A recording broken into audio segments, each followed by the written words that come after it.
We all want different things in different stages of our life, different ages, but most of us don't evolve. Most of us still have sex like we did in high school. You're listening to Sex with Emily. I'm Dr. Emily, and I'm here to help you prioritize your pleasure and liberate the conversation around sex. Sexual wisdom, like all wisdom, is self-awareness plus lived experience. But I hear from people in their 20s all the time who are shockingly self-aware. They just haven't stacked enough life experience to know how to navigate sex as it applies to them. So maybe that's you.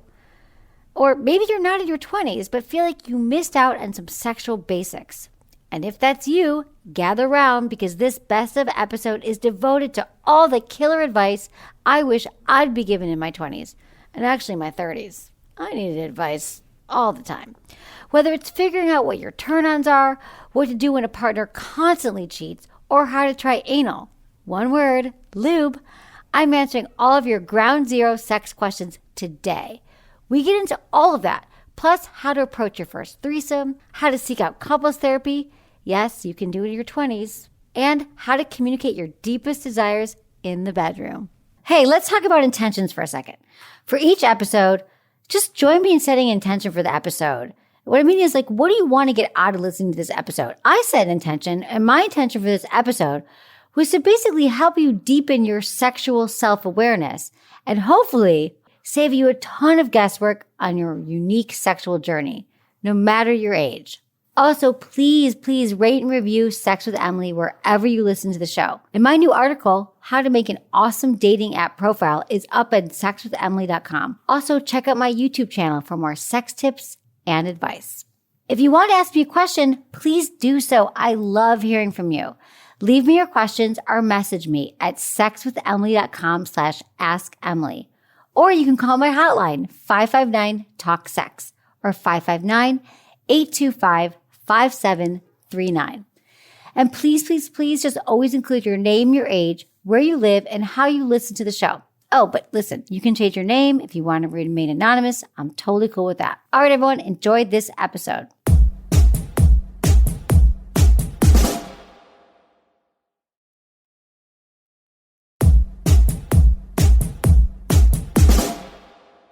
This is a really popular episode, so I thought it would be an awesome throwback because it's a really important topic too. Listen, I know we can all use a little bit of a refresher, and hey, even if you're not in your 20s, I mean, I don't know about you, but the more I hear things, even listening to this episode for myself, I thought, oh yeah, I need to remember that because you're never done learning about sex. I just spent a week with my nieces who are in their 20s, and I realized that not a lot has changed. It's still really important to learn about prioritizing your own pleasure and remembering what actually matters, how to set boundaries, how to communicate. So it's all wrapped up in this episode. All right, here's a few tips before we get started. Number 1, remember, research is me-search. What do I mean by that? Get to know your turn-ons individually. Solo sex is important. And for me, yes, I went to grad school. I read a lot of books on sex. But the best way to learn about your own sexuality and what you want is by trying things out. So research is me-search. You can try autoerotica, ethical porn, the written word, whatever turns you on. Take note of your turn-ons once you figure that out. Maybe in partnered sex, think about how do you like to be touched? What behaviors do you like? What's the vibe? What's the mood that you enjoy during sex? I love journaling about this stuff. In fact, after you have sex with someone, do like a play-by-play. What was they wearing? What were they saying? What were they doing that turned me on?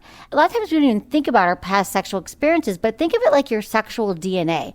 There's so much information that you already have. I mean, if I asked you right now, what's the most memorable time you've had sex? Think about it. All right, now that you have that memory, there's information in there. Where were you? What were you wearing? Who was the person you were with? What was the weather like? Was there music playing? Was there an element of surprise? Was it someone you knew? Was it a longtime partner? See? You know so much more now. You know about a core erotic turn-on, and that's what I'm talking about. Research is me-search. Number 2, become a student of communication forever. You are never done learning. And here's the other thing I want to tell you. You're never going to be a perfect communicator. Nobody is. But you're going to enjoy much better sex in this lifetime if you really commit to being the best listener you can be. And also committing committing to expressing yourself in the most authentic, grounded way possible. I used to think I was a great listener, but really I was great at talking. That's not listening. I thought I was a great communicator, but no, it's really listening, asking questions, observing. And don't do that dreaded making it about yourself. That happened to me once. No one wants that. No one wants to be close to somebody who's always making it about themselves. Oh, on that note, please, please, please consider therapy. I recommend it to everyone. It's never too soon to start on your own therapy journey as well. And also gain some tools that enhance communication. Just download my guide, my 3 T's to communication. It's going to change your life. You can use them during sex. You can use them in the bedroom. You can use them in every area of your life, my 3 T's. Get books on nonviolent communication. Really become a student of communicating. It's never too late to train your brain and your nervous system to have better conversation with your lovers. Because like I always say, communication is a lubrication. And finally, keep an open mind. Hey, listen, maybe you don't want a threesome or anal or an open relationship. That's fine. Maybe you never will. I'm totally cool with that. But listen, maybe someday you'll be interested in it. Maybe a friend will be. Stay open and stay curious. Your sexual desires are going to change over time. I mean, think about it. Do you like the same foods in your 20s as you did in your teens? Do you like the same music? Exactly. Music, food, sex, all these things change and they expand and they grow throughout your lifetime. So be prepared to be amazed and excited by your future sexual self. And remember this, sometimes we aren't ready for something until we see positive examples of it. And suddenly it opens up the world to us. I'm all about sharing your real life questions here because we all learn from each other. And that's why I love your questions and I love hearing from you because you're being so honest and vulnerable. And then I try to pair it with really accurate sex information so you can find out what authentically turns you on intellectually, emotionally, and physically. And listen, if you really want to grow and have the hot, transformative sex that we all want, the best thing you can do is to get to know yourself sexually and experiment with novelty. You know, trying out different fantasies, different sensations. Explore and have fun with this. Have fun experimenting. Listen, sex is a journey. It's not a destination. All right, everyone, on to your questions. Let's talk to Chelsea, 26, in California. Hi, Chelsea. Thanks for calling. Hi, Emily. First, I want to say, thank you so much for, your podcast. I've been listening to it for years, and you actually helped me get out of an abusive relationship. That's not why I'm calling, but I just want to tell you thank you, and I really appreciate our content. You're so welcome, Chelsea. So glad I can help. Thank God. Got out of an abusive relationship. That's great. That was a while ago. But my question now is, I'm in a healthy relationship now, but we started as a kink relationship, and now that I'm healthy and I graduated out of therapy, I'm just not into it anymore, and my partner still is. Oh, well, first off, I just want to say congratulations for being 26 years old, getting out of an abusive relationship and actually doing the work and having such self-awareness that you realize that kink worked for you and now you're no longer there. So that's really healthy. So I'm just going to tell you that. And graduating from therapy, you're awesome. I think you just got to have a conversation with him. Do you think that he would be willing to be in a relationship with you? Yeah. You talked about it? We talk about it all the time. And he's like, well, will you try? And I was like, yeah. But I just I don't know, it's not anything obviously all the play parties are canceled with COVID and things like that. Yeah. So I'm like, well, maybe let's just put it on hold until after COVID. And then maybe if I go to a party with you, then I'll be more interested in it. Can you explain to me how it's been pre-COVID? We met we need the deets. On FetLife, and we're into rope and some impact and some sensation. And I've been trying to get him now more into the sensation than the impact. I think that's the main thing is I just don't like the impact anymore is where I used to like it. Okay. You mean spanking and discipline impact, slapping, spanking? And those toys that they have, the floggers and the paddles and stuff. Yeah. Okay. So you graduate from that. So I think it sounds like you just need to explore with him. What does he say when you bring it up to him? He says no. You said that he's okay with it though. No, he's not. He still wants to be in a relationship with me. He just wants me to try to be interested in it or teach him how I like it. But what I used to like, I don't like anymore. Oh, okay. Well, Chelsea, let me tell you that the steps for this would be, let's go on an adventure together. Let's explore other ways to play. One of my first tips is to do some research. Get curious about what your options are to play sexually. You'll see what's interesting to you. That's my first step, is to research. And then also you can go to our website, check out the yes, no, maybe list. You could both take that quiz, and it lists literally every sex act you can imagine. Kissing, spanking, cuddling, it has everything on there. And then you could see it's a yes or a no or a maybe. And even if you fill out a bunch of maybes or no's, that's progress. And it might just get your mind going like, oh, that sounds interesting. I don't know what that, let me look it up. So a lot of couples are using this as a great tool to like as a jumping off point. So don't beat yourself up that you don't know where you want to go next. I want to congratulate you for knowing that the sex life you're having is no longer working for you. That's so beautiful that you know that. And I would say that your partner sounds like he's on board too, but he doesn't know what you want. But I'll bet if you present new scenarios and new things, he'll be down. He's probably, is he your age as well? Yeah. Great. He's 26 years old. This is something I want to impart to everybody, is that we all change sexually. We all want different things in different stages of our life, different ages, but most of us don't evolve. Most of us still have sex like we did in high school. Most of us still have sex like we did before we got married. Or if you pay attention and you get curious about sex, you get curious about exploring, then the world opens up to you. So it's okay that you don't know right now. And I would talk to him in that way and say, hey, let's go on an adventure. Because you really like this guy, right? Yeah. Yeah, I do. Okay. So Chelsea, I feel good about this. I think that you just, we put so much pressure on ourselves that you should come to the table and you should have a whole new plan. But how would you know? How would you know if you haven't explored yet and you've been having sex the same way, with more kink? It's okay to not want kink anymore, to want a variation of kink. Yeah? Yeah, So, I think the list is a great idea because it's like a good launching off point. it's a fun activity. Get a glass of wine, whatever. Sit together, make a meal, and do the yes, no, maybe list. And then call me back. So if you're like, okay, well, we did this, but we want different things, or, we want the same things, let me know how it goes, okay? Just one step at a time. Okay, thank you. Okay, bye, Chelsea. Thanks for calling. Appreciate you. Let's talk to Noah, 23, in North Carolina. Thanks for calling. What's going on? Talk to me. Well, I guess I just don't really know where to start exactly. I've been dating a girl for a little over a year now, and we're very much in love. Like, she loves my family, and we've really clicked. We talk about marriage often. We even basically have a date set that we know we want to get married. And we live together, and I've always tried to be very open with communication about our sex life with her, as far as like being adventurous and like wanting to find out what she likes and what she's into. But she's always been a little bit more closed off. And so I've just kind of tried some things, taken some guesses, and tried to like say, hey, we can talk openly about this. Like, I want you to feel comfortable talking to me. And it just gets worse. Like, now we're at the point where she's basically like cut me off. Like, she seems to think that it's something that we both won't enjoy, and she doesn't even like make out with me. If I initiate it, she'll pull away.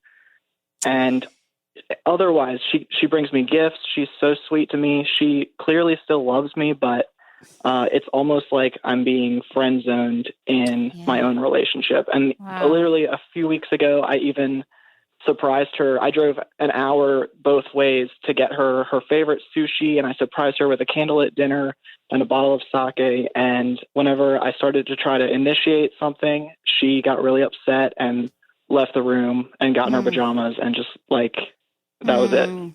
Noah, God, you explained that really well. So let me just say thank you for that. And I totally get what you're going through here. And it sounds really, really frustrating. So would you say that you're one of her first sexual experiences, this relationship? I don't think so. She's actually a bit older than me. Okay, like 25. And yeah. Yeah, I know it seems older when you're 23, but it's like in your 20s is the time where we hopefully start to explore ourselves. We have more time to figure out what we like.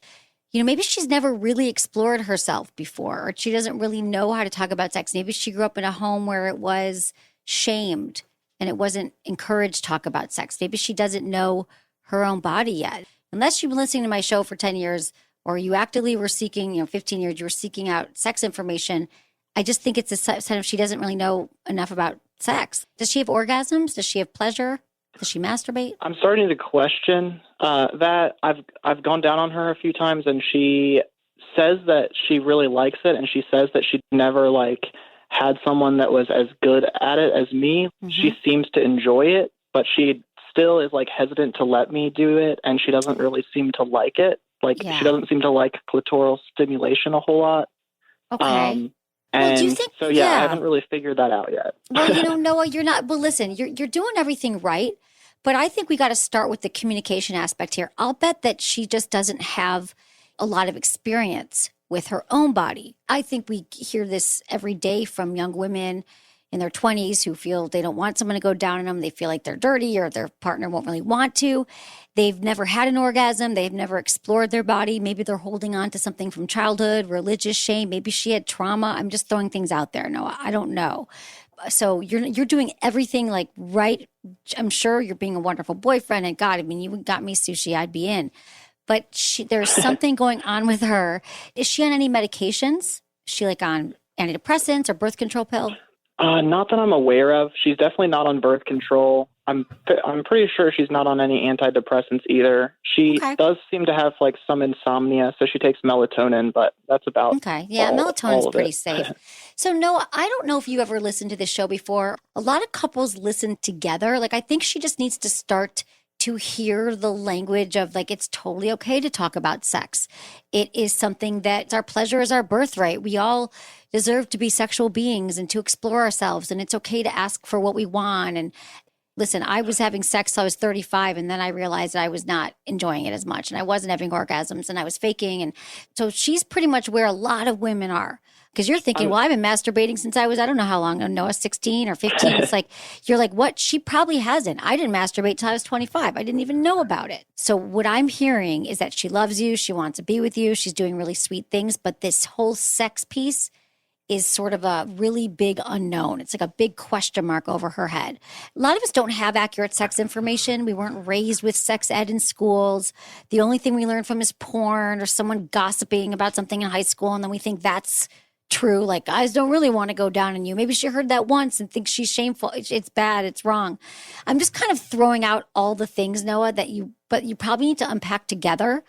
I know you're asking her what she wants and what feels good, but I'm going to guarantee that she doesn't know. Sex maybe just feels kind of raw. Because if your brain isn't on board for sex, you could be doing all the right moves, Noah. You could be the best oral master ever. And if her brain is going, oh no, does he want to be there? I'm not sure. Does it feel good? Does it not? She won't have an orgasm. She won't have pleasure because she can't let go because her head is telling her something else. So that's what you got to unpack there. So I think what I recommend always is taking this conversation outside the bedroom. Next time you're having a nice candlelit dinner or, tonight or whenever you want to, just say, I've really been thinking about this. Hey, I just want to kind of talk about our sex life. I noticed that it seems to me it's getting you upset lately, and I would really like to help you figure out what's going on, and let's talk about it. And I know you said you've said this before, but sometimes we need to say it a few times. If she's had 25 years of a different message about sex, you bringing it up once or twice isn't going to get her on board. You want to be with somebody who knows what they don't know, who's I get it, you're right, I have some shame around it, let's work on it. But if she just keeps shutting you down the next 6 months when you keep trying to talk about it, then you have some more information. But I don't know what she's up against. Yeah, absolutely. So. I've tried to a few times, but she also will come up with excuses sometimes, or she'll just get upset. But I don't know what the best way to communicate with her is. Sometimes she'll say that she's depressed or that maybe it'll hurt when we have sex, or she just comes up with different things. Well, maybe and she has I pain. Always try to offer solutions. Well, I tried to get her to go to the doctor about it. Oh, okay. So does she have pain? She's not. She probably is having pain. Yeah, I've tried to encourage her to go to the doctor about it, but I have not had any success yet. Has she told you she has pain? She said she doesn't really know for sure. She wonders if she has a cyst or something, but she also has admitted that it might just be in her head. And she's also said that she thought that she's had hormonal imbalances before, but then the doctor said no. not entirely convinced. And then sometimes she just says that like she hasn't seen her, she moved here from somewhere else. So she says she hasn't seen her friends and she's just upset about that. And that's why she doesn't want to be intimate with me. But then even less encouraging is the fact that we're planning on moving to an entirely different city in the next couple of years. So I don't see that getting better. No, I would work on this with her, Noah. Yeah. One other thing, too, I think I misheard you. She's actually 31. So she is a little bit older than me. Okay. And she is a little bit older. She dated someone that was much older than her at one point, too. So I don't know. Huh. Do you know if she's ever had any trauma? She may have. She hasn't been super open with me about that. I do know that she's had some abusive relationships in the past, so I wonder if something like that went down. Yep. But I don't really know how to approach that subject gently. Well, I think, yeah. I mean, Noah, you sound really gentle and really loving. So I think just saying I really care about you and I want to help you unpack this. And you could even, she probably needs to hear to say it's not just because I want to have more sex with you, which you do, but you could say it's not that. It's not like I'm trying to get you to have sex with me right now. Even if we need to take a break for months while you figure this out, I'm fine with that. But you want to see her on the path. But also 80% of women have pain at some point in their lives with sex. It could be something called vaginismus, where every time maybe it's a tampon or a penis or anything enters her, that could be painful too. And then she needs to go to a pelvic floor physical therapist. It's just this conversation because you're a 23-year-old man and you are right, Noah, to call in about this because there's a lot of important things in a relationship, but our sexual health and wellness is a pillar of our overall well-being. And when our sex life isn't going well, it's hard to have the relationship go well. So this is going to take some unpacking and some listening, but I don't think it's that she doesn't like you. It sounds, everything you're saying, it's like it's either pain or trauma or shame. And that's what you got to tell her that, you're here to help her or if she should go to therapy because everyone needs therapy at some point, I believe. It really helps. I believe you too.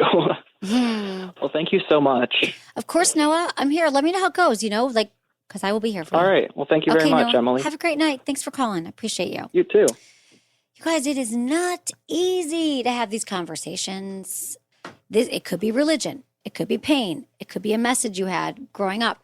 Because I hear this every time, and I don't just hear it from 23-year-olds. I hear it from 50-year-olds. I'm going to say it's more women I hear from men who are with women, and they say, my wife, I want to spice it up. It's been 20 years, but she won't talk about it. And it's sort of the same thing. Have you ever talked about it before? Does she have pain? Does she feel it's okay to ask for what she wants? Sex is a journey. It is not a destination. We don't just learn everything. Even if we had excellent sex ed and we knew all the stuff about pleasure and safety, we still would have to explore what we like. I mean, think about how you developed like your palate for foods you like.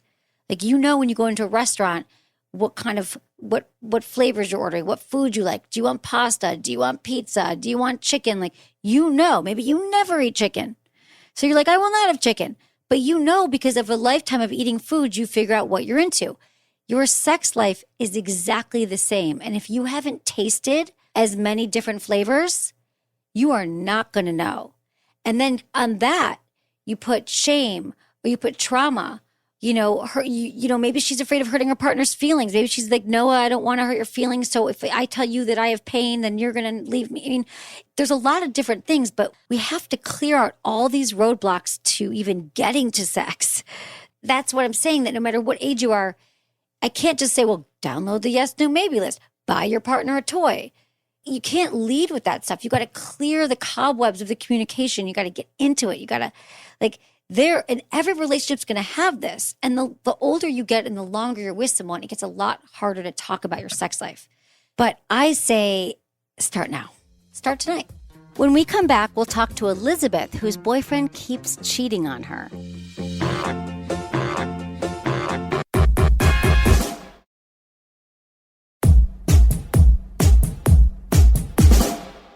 Let's talk to Elizabeth, 27 in Connecticut. What's going on? Hi. Hi, Emily. Hi. So essentially, I met my boyfriend last July. We met on Tinder, actually. And, in the beginning, it was more of like a sexual relationship. And we were both comfortable with that because I just got out of a long relationship. So I didn't necessarily want anything that was, too crazy.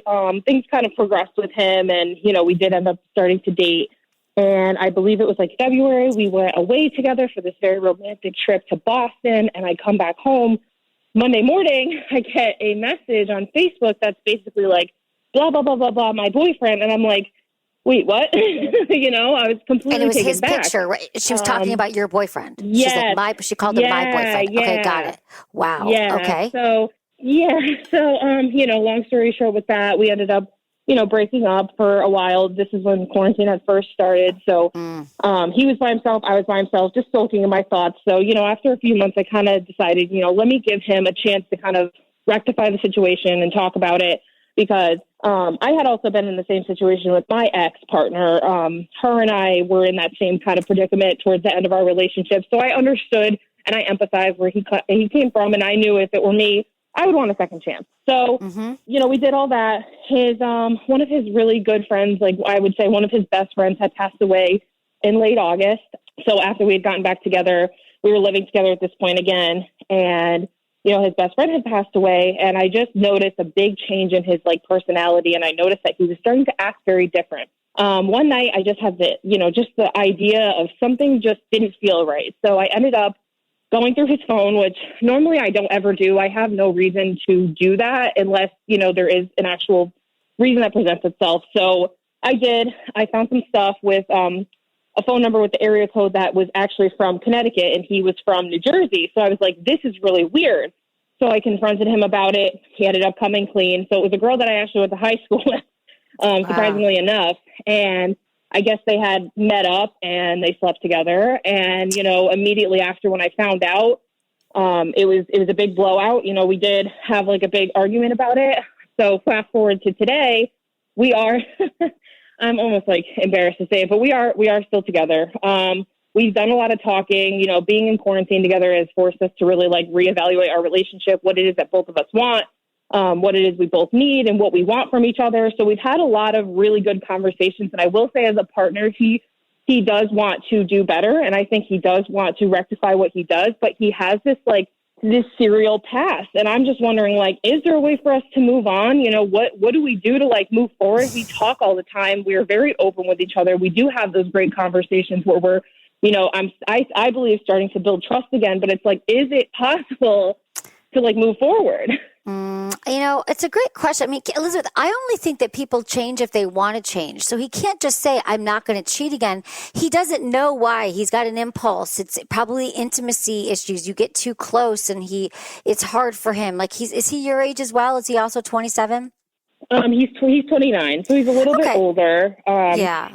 He's a long relationship type of guy. Usually I get sick of people after about 6 months or so. So for me to be with him for as long as I have been, to me means that, I do have these very strong feelings for him, but it's just, for me, I don't know really where to move forward with this situation, because it's I don't want to hold it against him. And I do truly believe that he does want to change, because his actions since, August have really taken a big turn. It's a 180. I do see that, and I do believe that. And, I know actions speak louder than words, but like I said, we have all these conversations, and he is there for me, and he supports me in everything that I do. And he only lifts me up. He only brings good into my life, except for that one issue, has happened twice now. Does he tell you why it happened? Did he say? With his ex-girlfriend, I think they were just at a point where, it was a long distance thing at that point, because he was living in Connecticut for work. And that's actually how we were able to meet on Tinder. With the girl that I knew from, my hometown, he says, and, I hope to believe that it's, the tragedy of losing a loved one, because he's had a lot of loss in his life. And I think that he's just not dealing with it. And then it's leaking out into other parts of his life. For example, our relationship.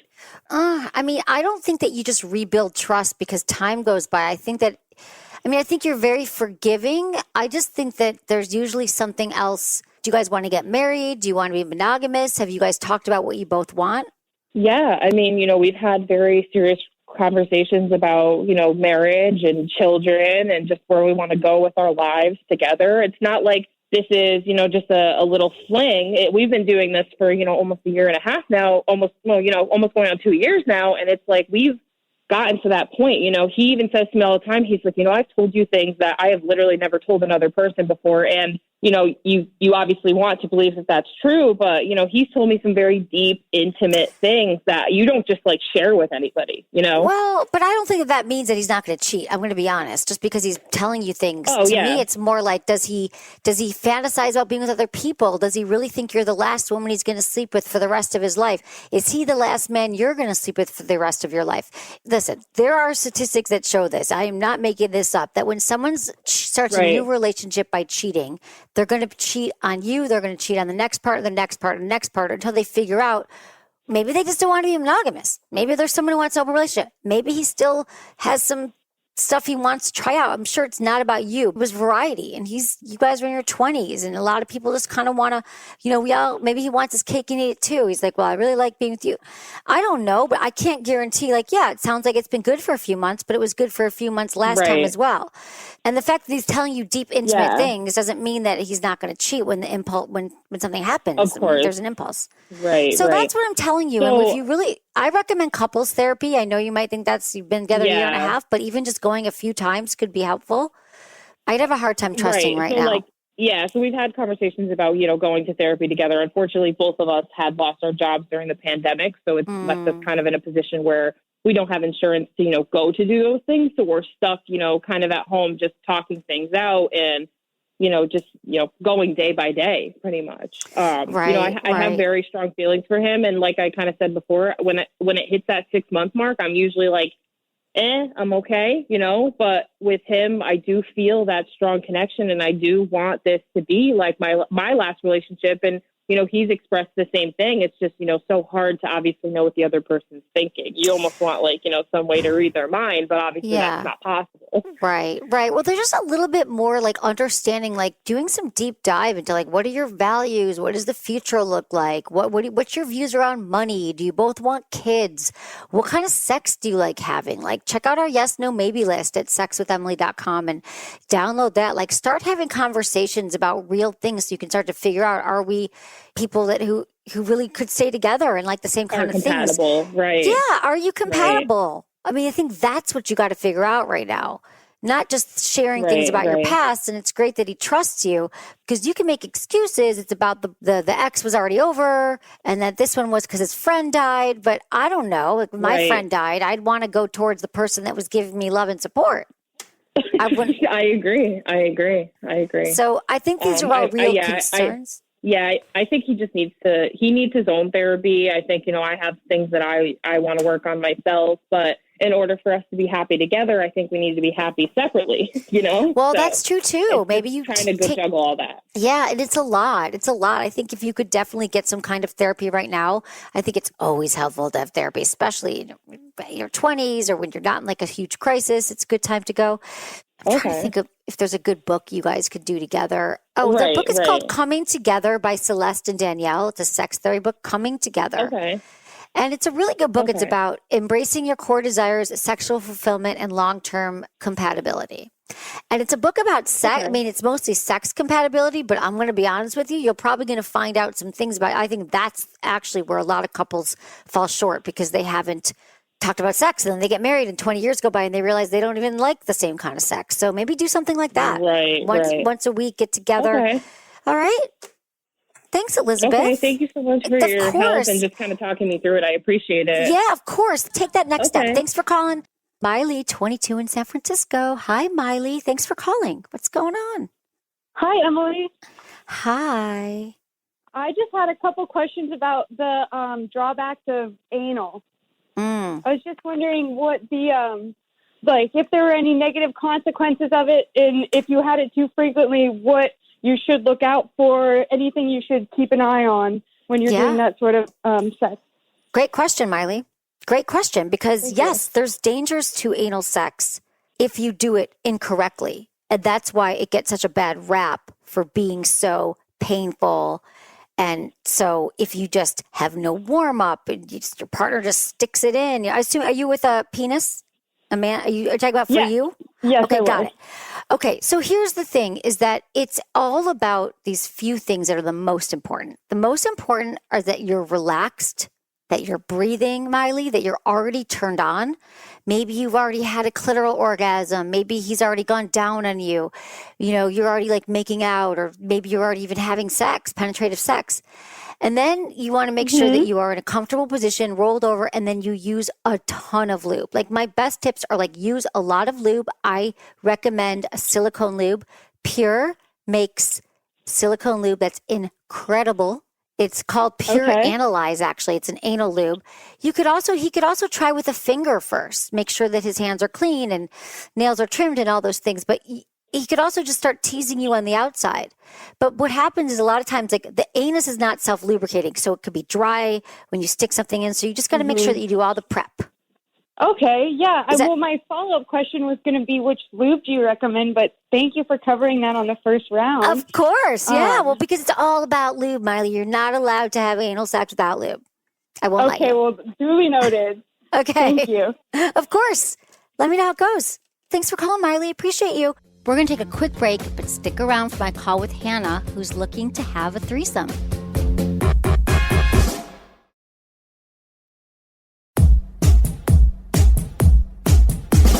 We're going to talk to Hannah, 27 in Indiana.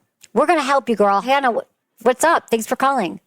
Hi, Emily. Hi. So nice to talk to you. You too. So I have a question about threesomes and how to get that started with my husband. We've been married for 4 years, and we've always talked about a threesome as a fantasy. But we have two main concerns. One, we've only ever had sex with each other because we've only ever dated and been with each other. So we're kind of nervous about, I guess, having that sexual interaction with another person. And then Makes two, sense. we are parents. We have an almost 1-year-old. And I know it's kind of, people don't really think of parents as like sexual beings, even though they had to have sex to make the baby. Right. Well, we do, yeah, being like engaging in that type of behavior, I guess, is looked down on. Yeah. Yeah. Okay. Well, we don't look down on you. We celebrate you, Hannah. You are awesome. You've been with your husband for a few years. You have a young child, and you're still sexually curious, and you guys want to expand your sexual repertoire. I think this is amazing. We all support you in this mission. So the first thing is, you said that you have been together and you've talked about it. Have you sort of role played it, or you talked dirty about it, or has it just been, hey, maybe we should try this sometime? How far along? Openly as like a fantasy. I've actually just started listening to your podcast within the last month or so. So we're starting to talk more of like dirty talking about it, and kind of like experimenting that way, and like making sure we both be like actually comfortable with the situation. So we've gotten that far. And then we've also like started to try to look on like apps and stuff, but we haven't really had a lot of success. I'm just getting a feel for what's out there, I guess. Okay, so first off, that's great, because I would say this is something that you want to go slow with a partner. You want to talk about it. What would it look like? Who is the third? You know, what's the gender? What's off limits? You got to set boundaries and stuff. And then finding a third. Yeah, I mean, it would say that you guys are pretty, you're moving along at a nice pace. You don't have to rush. We're definitely not in a rush. It's just something that we've really recently, within the last year, started talking about more seriously. And I know it's a very common fantasy, too. It is. I'd say it's the most common, one of the most common. And women, too, though, really. I think that men talk about it more, but if you really drill down, a lot of women have this fantasy as well. And then just let me say this about having a kid. I think that in our professions here, I celebrate that. I love, that you're parents and that you're also realizing how important it is to stay sexually healthy and to communicate. And I think that you get a babysitter for the night. Your parents someone would come to watch the kids. So I don't look down on this at all. I think it's actually, you're setting yourself up for success in the sex department. Perfect. For that sure. makes me feel better. You never know.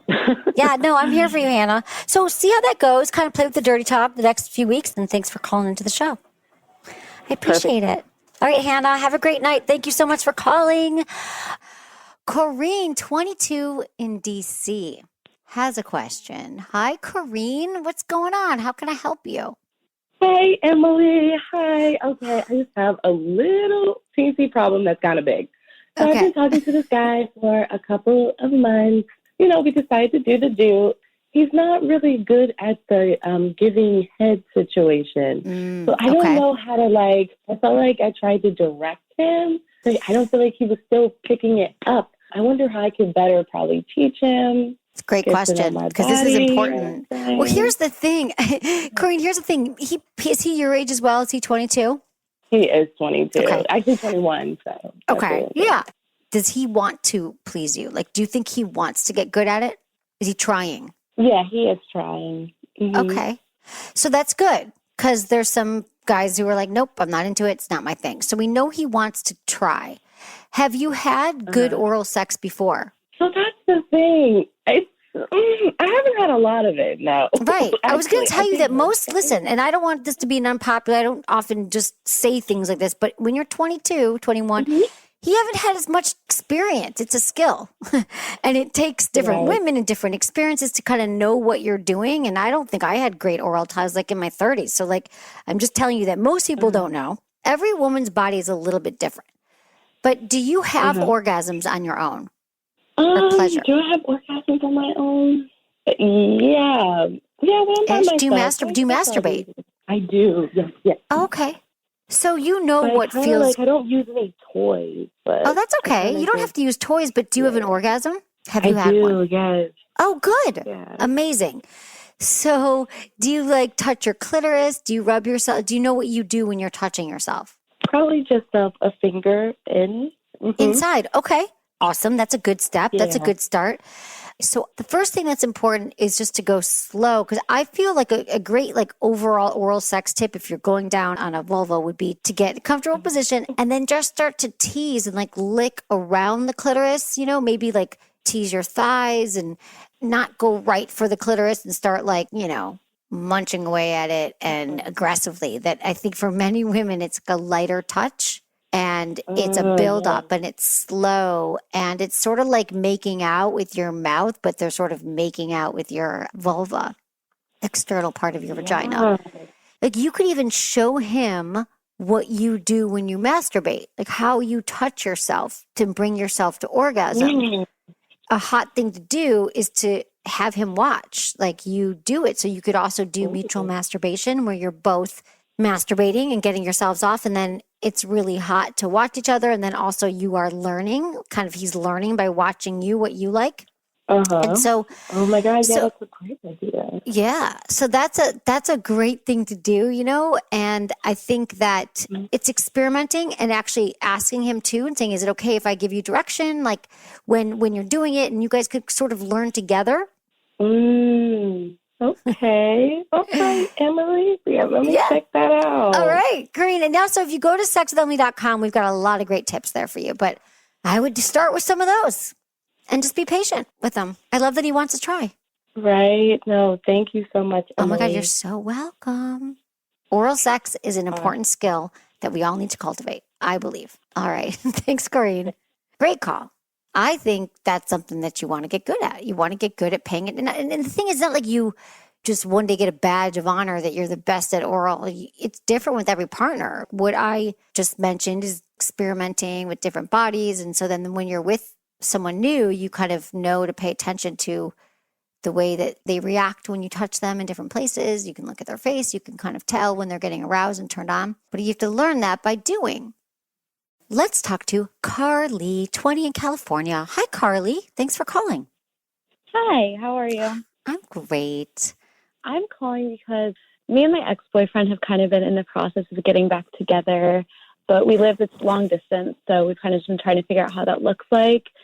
And just recently this week, we decided that it would be best if we did an open relationship, and this is after we had both actually been physical with other people the weekend before. So we kind of just thought this is probably what's best for us. And so I was kind of just hoping to get some advice on like how is the best way to go forward with an open relationship. It's my first time ever doing anything like this. And kind of like how much weight should I be putting on stuff I'm doing with other people who aren't my boyfriend? Well, yeah, Carly, it's a great question. How long have you guys been together? We dated for probably on and off like a year total, and then we broke up the beginning of this summer and have been talking and kind of seeing each other more often since like August or September. Okay. How long distance? He's moving out of town or you're moving? Yeah, we're about 6 hours apart. So here's the thing about open relationships. It takes a lot of communication. and a lot of boundary setting. And most couples learn on the job sometimes, like, oh, well, that made me jealous. I didn't want to hear about this hookup or that hookup. Yeah. So you have to learn. You have to be really great communicators. So your question is, how much should you emphasize the other person? I mean, I think, you mean how much time should you give another person if he's your primary partner? Yeah, That's what we call kind of how much time, how much of like my emotional time and like stuff like that too should I be like putting on other things I'm doing with other people? Well, I think it's a case-by-case basis. I don't know. How long are you guys going to be living in separate cities for? Like, do you know that eventually you'll be in the same place again? It's kind of indefinite because I'm still in school and he's not. Okay. So, Carly, what is it about an open relationship that's appealing to you? Because my thing is, like, you're 20, you're in college. Like, that's such a good time to explore and be with other people without having to put strict boundaries on them. Like, you may meet someone and sleep with them a few times and be like, oh, wow, I'm catching feelings. Like, I kind of feel that this could be something. But then you got to restrain it because at your age, you know what I mean? Like, it's harder to maintain these kind of relationships, I think, and maybe not always worth it because, I mean, are you looking to get married and settle down and have kids in the next year? No. Okay. No, definitely not. There's something about being your age and you're in college and you're meeting people. We change so much in our 20s that I would say this is a good opportunity for you to experiment and be with other people. And maybe it's not open as much as it is just when he comes to town, you see each other. But then you're spending all your time on the phone, you're FaceTiming all day, you're texting back and forth, and then you're not getting to be present and be with your friends and meet other people. College is such a precious time for that. That's true. Yeah, you're right. So that's what I think. Like if you were my niece or something, which you could be, I'd be like, that's what I would tell you. I would be like, and I would tell myself, I had a long distance relationship my freshman year of college. I still go back on that. I don't have a lot of regrets. Like I love the relationship. He was great. But I remember being so preoccupied with like every other weekend, I'd go to his college, he'd go to mine. And I thought, I wish I just kind of stayed put and really got to be with my people. And because it doesn't last. Like if I could never be with someone I was with when I was 25, I'm a different person. So, or 20. That's my advice for you, Carly. It's a lot of work being in unless it could be totally open and flexible, like without a label, like you're going to see them and he'll agree to like, well, let's just kind of be loose about this. We won't have strict rules around it. But if when we see each other, it's meant to be and we feel good, we'll hook up. Yeah. Okay. That's my advice. Okay. Thank you so much. Of course, Carly. Have a great night. Thanks for calling. You too. Yeah. Okay. Thank you. Bye. Bye.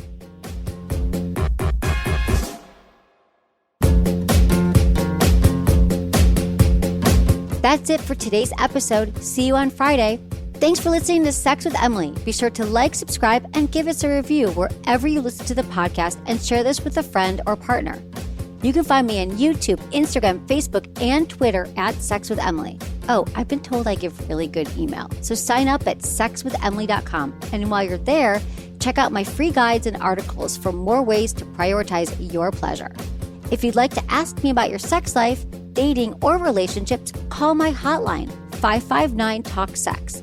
That's 559-825-5739. Or go to sexwithemily.com/askemily. Special thanks to ACAST for powering the Sex with Emily podcast. Was it good for you? Email me, feedback@sexwithemily.com.